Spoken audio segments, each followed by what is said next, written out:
Hello மக்களே, வாங்க இன்றைக்கி என்ன சமைக்கிறதுன்றதை பார்க்கலாம். இது ஃப்ரைட் ரைஸ், அதாவது கேரட், பீன்ஸு, கோஸு, முட்டை இதெல்லாம் போட்டு பண்ணுற ஃப்ரைட் ரைஸு. அது எப்படி ஸ்டெப் பை ஸ்டெப்பாக பண்ணுறதுன்றதை பார்க்கலாம். ஃபஸ்ட்டு வடை சட்டியில் எண்ணெயை ஊற்றிட்டு கொஞ்சம் பெரிய வெங்காயம் அது நல்லா வதங்கணும். வதங்கினதுக்கப்புறம் கேரட், பீன்ஸை குட்டி குட்டியாக நறுக்கி வச்சுக்கோங்க. அதை தண்ணியில் போட்டு ஒரு அலசிட்டு அதுக்கப்புறம் இந்த வெங்காயம் நல்லா வதங்கணும். வதங்கினதுக்கப்புறம் அந்த கேரட், பீன்ஸை இதில் போட்டுறணும். போட்டுட்டு அதையும் அதில் உப்பு கொஞ்சம் லைட்டாக தூள் உப்பு சேர்த்து நல்லா வதக்கி விடணும்.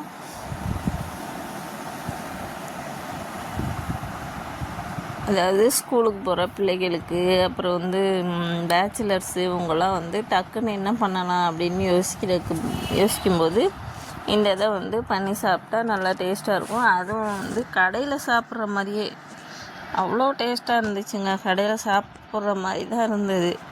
என்ன அவங்க சிக்கன் போடுவாங்க, நம்ம சிக்கன் மட்டும் போடலை, அவ்வளோதான் வித்தியாசம். இதில் பொரிச்ச சிக்கன் போட்டு பண்ணால் இது சிக்கன் ஃப்ரைட் ரைஸ் ஆயிடும்.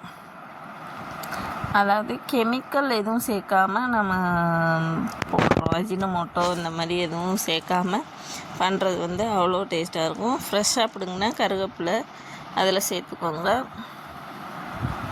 அப்புறம் லைட்டாக பிரியாணி தூள்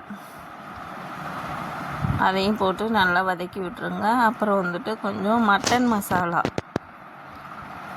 அதையும் கொஞ்சம் சேர்த்து வதக்கிடுங்க. அப்புறம் கோஸ் முதல்ல போட்டுட்டா ரொம்ப வதங்கிடும். அதனால் கொஞ்சம் பீன்ஸ், கேரட்டு வதங்கினதுக்கு அப்புறமா இந்த கோஸை போட்டு வதக்குனிங்கன்னா நல்லாயிருக்கும்.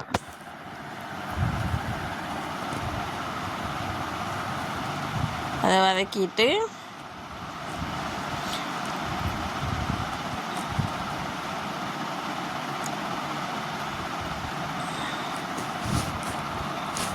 அப்புறம் ஒரு 2 முட்டை எடுத்து உடச்சி ஊற்றிடுங்க. அதில் உடச்சி ஊற்றிட்டு அதையும் கொஞ்சம் கிண்டிக்கோங்க.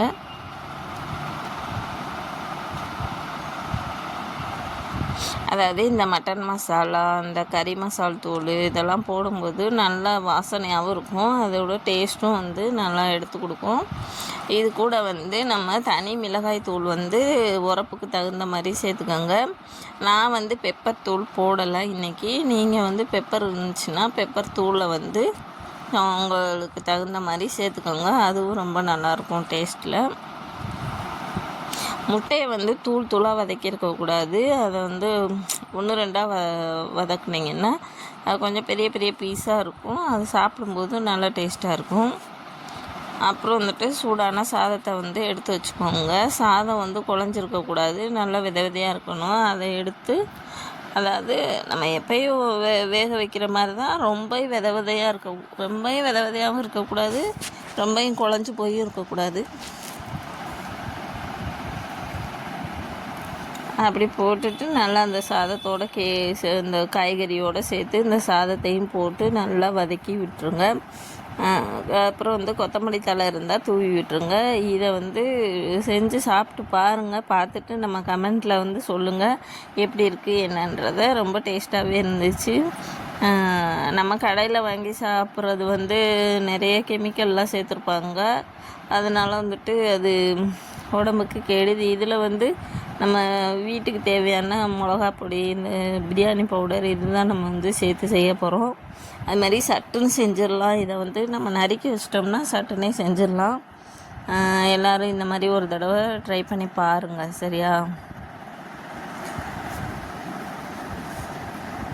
அதாவது காலையில் எழுந்திரிச்சு என்னடா செய்கிறது, ஸ்கூலுக்கு என்னடா செஞ்சு கொடுத்து விட்றது, எதை செஞ்சாலும் சாப்பிட்டு வர மாட்டுறாங்க, குழம்பு சோறு வச்சாலும் சாப்பிட்டு வர மாட்டேங்குது அந்த பிள்ளைங்க அப்படின்னு நினைக்கிறவங்களுக்கு இந்த மாதிரி செஞ்சு கொடுத்தா நல்லா சாப்பிட்டு வந்துடுவாங்க.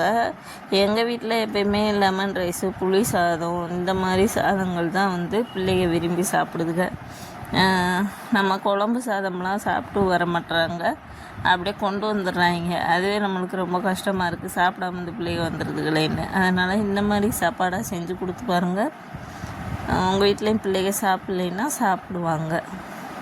ஏதோ எனக்கு தெரிஞ்சதை நான் சமைச்சு போடுறேன். பிடிச்சிருந்தா லைக் பண்ணுங்கள், கமெண்ட் பண்ணுங்கள். வேறு எந்த குறை இருந்தாலும் நம்ம கமெண்ட்டில் வந்து சொல்லுங்கள், அதை வந்து திருத்திக்கலாம் அடுத்த தடவை. ஏன்னா எப்படி வீடியோ போடுறது, எப்படி பேசுகிறதுன்றதெல்லாம் எனக்கு தெரியாது, அதனால் மன்னிச்சிருங்க.